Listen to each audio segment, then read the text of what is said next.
Up to 2 years of full 1080p HD cameras. Alright guys, you want rock solid security at your place without the headache of running wires? Because we all want those eyes outside 24/7 and we want it to be simple and easy to manage. I really think you need to check out this Blink Outdoor 4 system. This isn't your old clunky camera system.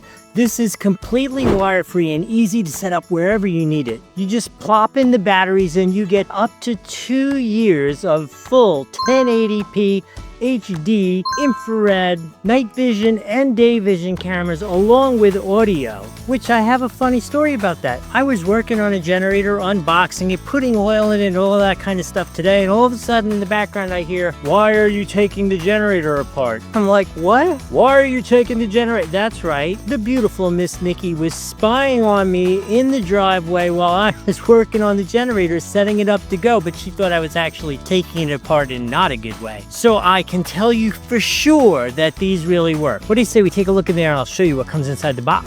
So if you've had a Blink system before, which I've had many, there's always an interior station which you set up which connects with your Wi-Fi. And then here are the cameras. This is what the camera looks like. I can tell you for sure in my hand, already lighter than the prior generation of cameras. They come with the batteries, so you don't even have to worry about getting the batteries. If you haven't had this before, it has the coolest system. So this goes on the wall. I will tell you, you can hard mount it. I frequently mount these things on interior usage or something that's really covered. I will mount these using command strips so that I have the flexibility to move them around in the future as I want, but you can definitely hard mount them or use double-sided tape, and all you do is you attach this to the wall, and then this attaches to the back of the camera. Let me just show you where. See right there? Pops in there like that. Now this is for a flat mount or some sort of angle like that, or you can go direct to the back of the camera. Same process. This mount goes right on the back of the camera like that, and then you just put the camera right on the wall and you still have all this adjustability. I can tell you, we didn't do Gen 1, but we've done Gen 2, 3, and now we're adding even more Gen 4s, and you can't possibly go wrong with this. So if you want a great camera system, either use the YouTube link right here on the screen, or there's a link down in the description. Either one helps out the channel a little bit, doesn't cost you anything extra, so we're going to say thank you in advance. Remember to like and subscribe the video for more cool videos like this. I hope this was helpful. We'll see you next time.